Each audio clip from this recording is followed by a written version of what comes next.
भगवान बैठे तो पूरी कथा सुनाने लगे, कैसे कैसे अयोध्या में षड्यंत्र हुआ या कैसे कैसे मुझे वन में आना पड़ा, वरदान मांगा, पूरी कथा सुनाने लगे।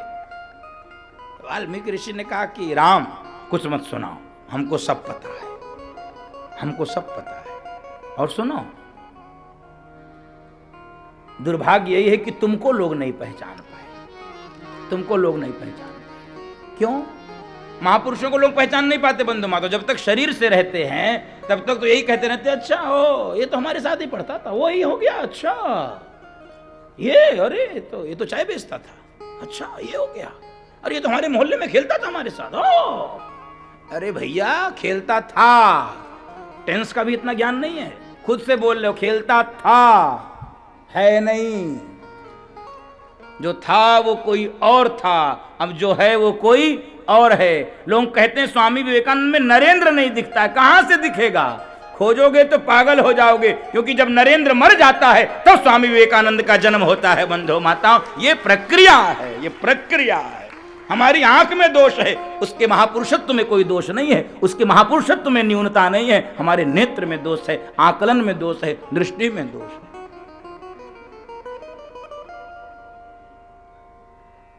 हम दयानंद में मूल शंकर खोजेंगे तो कैसे मिलेगा? मूल शंकर मरता है तो दयानंद बनता है। इसलिए राम तुमको लोग जान नहीं पाए, और तुमको जानता वही है। सोई जानई जेहि देहु जनाई, जानत तुमहि तुमहि होई जाई। सोई जानई जेहि देहु जनाई, जानत तुमहि तुमहि होई तुम्हारी कृपा तुम्हि रघुनंदन, जानहि भगत भगत और चंदन। तुम्हारी कृपा तुम्हि रघुनंदन, जानहि भगत भगत और चंदन। सोई जानई देहु जनाई, जानत तुमहि तुमहि होई जाई। सोई जानई तुमको वही जान पाता है जिसको तुम जनाना चाहते हो, और जो तुमको जान लेता है वो तुम ही हो जाता है। जानत तुम ही हो जाई। उपनिषद कहता है ब्रह्मविद ब्रह्मैव भवति, ब्रह्म को जानने वाला ब्रह्म ही हो जाता है, फिर कुछ शेष नहीं रह जाता है। इसलिए हमारे ऋषि कहते हैं देवम भूत्वा देवम यजेत, देवता बनकर देवता की पूजा करो।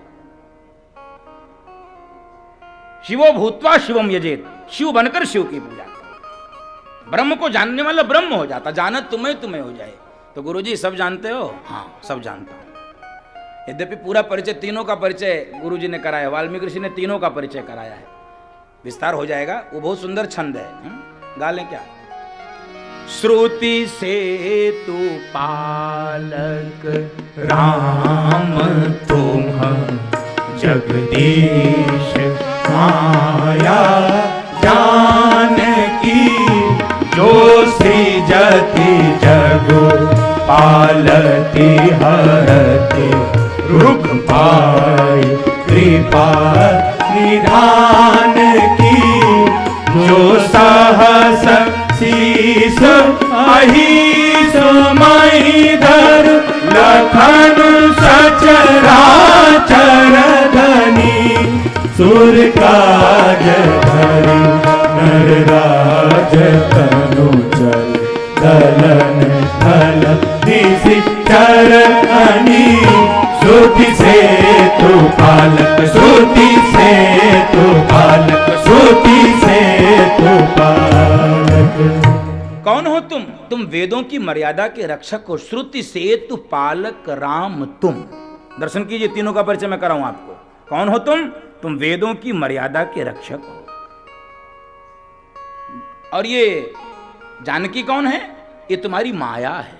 तो माया का काम क्या है? जो सृजती जगु पालती हरती रुख पाई कृपा निधान की, जो आपके इशारे को पाकर जगत की उत्पत्ति करती हैं, जगत का पालन करती हैं और आपके इशारे को पाकर जगत का नाश करती, लय कर देती हैं। और ये सहस सीसा ही समय दरु लखन सचराचर धनी, और ये सहस्त्र सर्पों वाले शीश पर बैठने वाले शेषावतार श्री लक्ष्मण जी है। आहा, जो आप देवताओं के काम को करने के लिए, धर्म की स्थापना के लिए मनुष्य रूप धारण करके आए हो।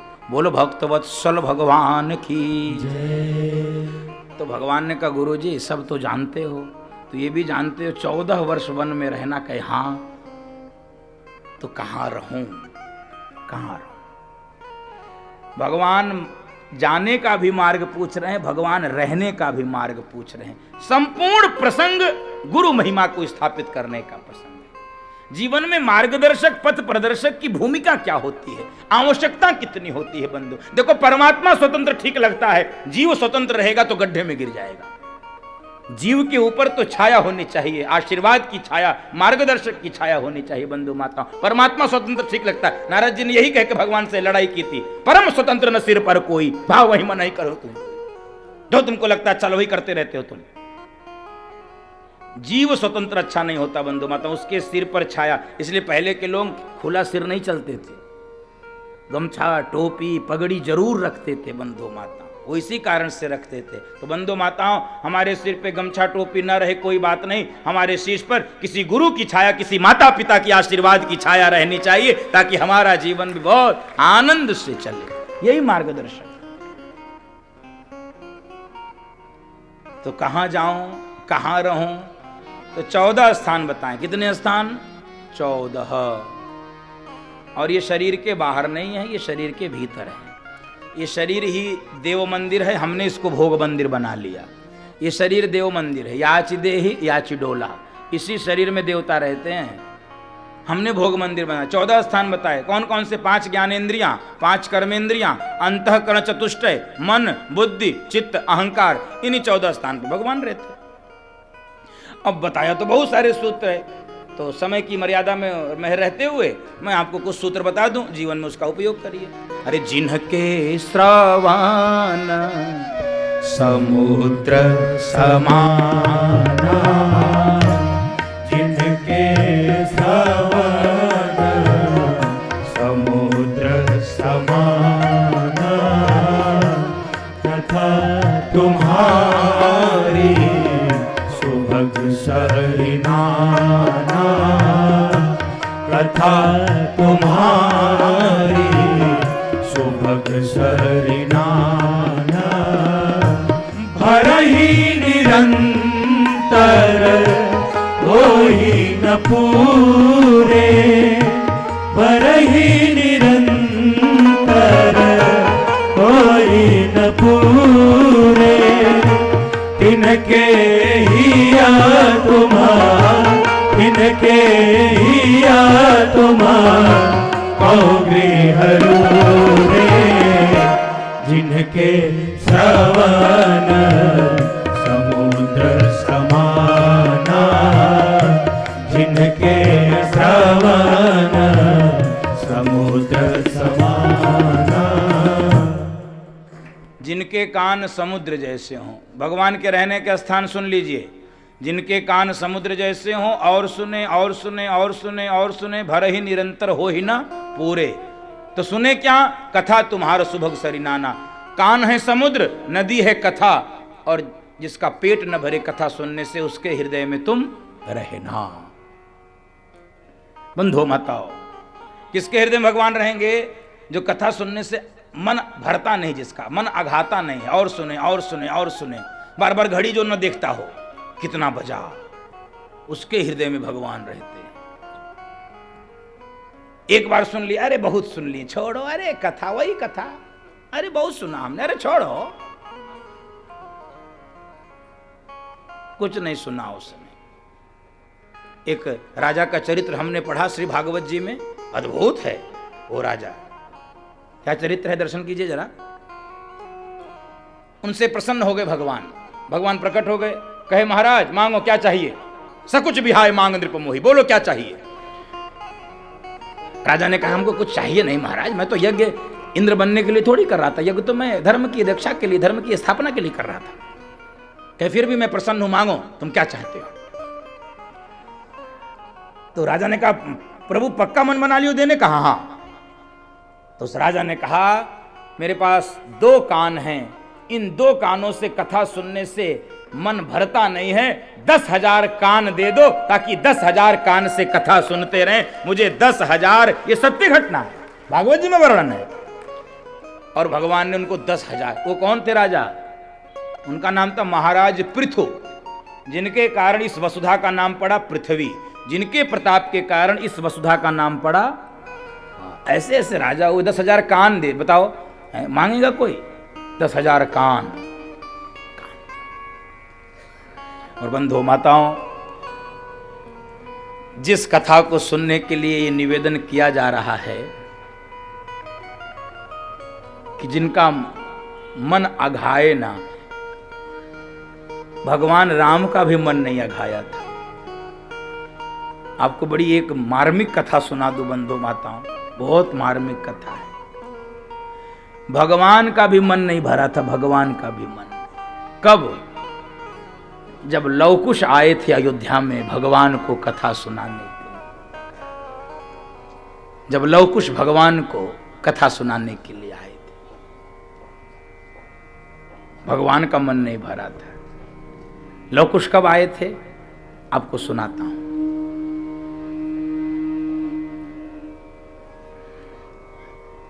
एक दिन रात में जानकी जी को स्वप्न आया कि मैं वाल्मीकि ऋषि के आश्रम में सुबह गई हूं और वाल्मीकि ऋषि ने मुझे 2 फल दे दिए हैं और कहे हैं जाओ पुत्रवती भाव। ये जानकी जी को स्वप्न आया और इधर भगवान अयोध्या में विचरण कर रहे थे और वेश बना के भगवान अयोध्या में बैठे थे, चर्चा सुन रहे थे अयोध्या के लोगों की। उनके कान में जब पड़ा ये राजा राम धर्मात्मा नहीं हो सकता, दूसरे के कैद में जो स्त्री रही हो पवित्र नहीं हो सकती, महारानी बनाएगा उसको। लोग कहते हैं कि एक धोबी था, वो धोबी रहा कि नहीं रहा वो मेरा विषय नहीं है। भगवान ने कहा है स्नेहम दया च सौख्यम यदि वा जानकीमपि लोकस्य आराधनाय मुंचतो नास्ति में व्यथा। लोक की आराधना के लिए मुझे कुछ भी छोड़ना पड़े मैं छोड़ सकता हूं। वो एक व्यक्ति नहीं था, भगवान ने उसको अयोध्या का प्रतिनिधि स्वीकार किया है। यदि ये व्यक्ति बोल रहा है तो अयोध्या की बहुत सारी घरों में ये आवाज आ रही होगी कि जानकी पवित्र नहीं है, पर पुरुष के कैद में रही है। भगवान कांप गए, कांप गए।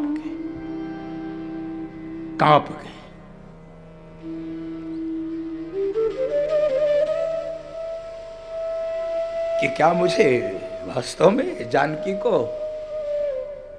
छोड़ना पड़ेगा, जानकी को छोड़ना पड़ेगा, क्योंकि ये जनता की आवाज आ रही है। वो राजा न्यायप्रिय नहीं होता जो जनता की आवाज को अनदेखा कर दे, अनसुना कर दे, वो न्यायप्रिय नहीं होता। भगवान कांप गए, अपने भवन में आके बैठ गए, एकदम शांत बैठे थे। धीरे से लक्ष्मण जी को बुलाए, लक्ष्मण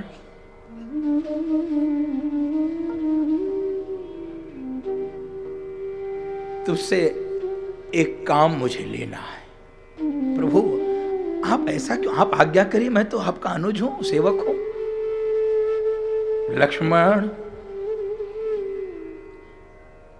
तुझे प्रातःकाल जानकी को वन में वाल्मीकि ऋषि के आश्रम के पास छोड़ आना है। लक्ष्मण जी कांप गए, कांप गए। प्रभु कभी आपकी आज्ञा का उल्लंघन नहीं किया हो, ये आप उससे क्या? नहीं लक्ष्मण, जाना है तुमको, ये नियति है, ये प्रारब्ध है रघुवंश का, तुमको जाना।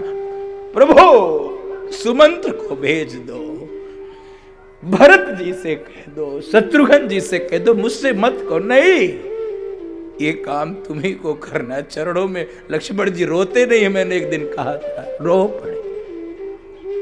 प्रभु ये काम मुझसे मत करवाओ। उस जानकी को मैं छोड़ाऊं वन में जिसने 14 वर्ष तक मुझे बच्चे की तरह पाला है। नहीं प्रभु, ये काम मुझसे मत कराओ, मुझसे मत। बहुत फूट फूट के रोने लगे, बहुत फूट फूट के रोने लगे। भगवान ने संभाला, लक्ष्मण करना पड़ेगा। अयोध्या की चर्चा को मैंने सुना है, किसी तरह भारी मन से भगवान की आज्ञा को स्वीकार किया। सुबह जानकी मां बहुत प्रसन्न मन से आई है। बंधु माताओं, कोई डर के सीता नाम नहीं रखता जल्दी से। बहुत कम नाम आपको मिलेगा, कोई कोई नाम मिलता है। अभिभावक भी कांप जाते सीता नाम रखने से, अरे कहीं बेटी को कष्ट न मिले। और बाप बहुत घबराता है अपनी बेटी के लिए, वो सब कुछ नहीं, बस उसको कष्ट ना मिले, उसको कष्ट ना मिले, उसको कष्ट ना मिले। और बंधु माताओं, जानकी जी बड़े प्रसन्न मन से आई। प्रभु, हमने एक रात में स्वप्न देखा है कि मैं वाल्मीकि ऋषि के आश्रम में गई हूं, उन्होंने मेरे आंचल में 2 सेब डाल दिए हैं और मुझे आशीर्वाद दिया है, पुत्रवती भव। प्रभु, यदि आपकी आज्ञा हो तो भाई वाल्मीकि ऋषि के आश्रम में चली जाओ। भगवान सिर घुमा लिए, आंसू छलक पड़े। आंसू भगवान ने पोंछा है कि मैंने तो पहले ही निर्णय कर लिया है, तुझे जाना पड़ेगा। मन में सोच रहे, भारी मन से कह रहे, हाँ जानकी जाइए, आशीर्वाद लेकर वाल्मीकि ऋषि से आइए। लक्ष्मण जी, जी प्रभु, जाइए वाल्मीकि ऋषि के आश्रम तक छोड़ कर आइए जानकी जी को। जानकी जी को तो प्रसन्नता है वाल्मीकि ऋषि से आशीर्वाद लेने की, प्रभु को प्रणाम किए है।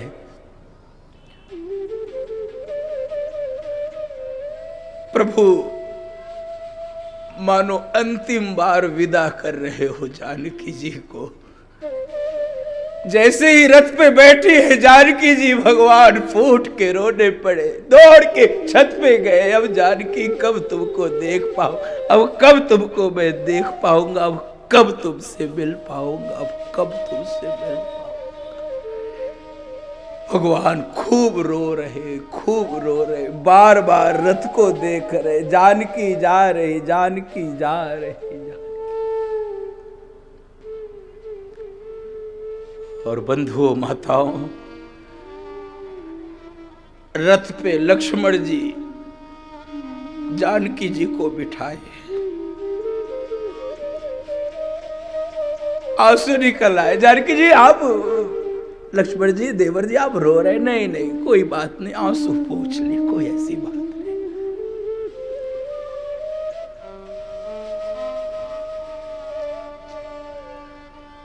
कोई ऐसी बात नहीं है, कोई ऐसी बात नहीं है।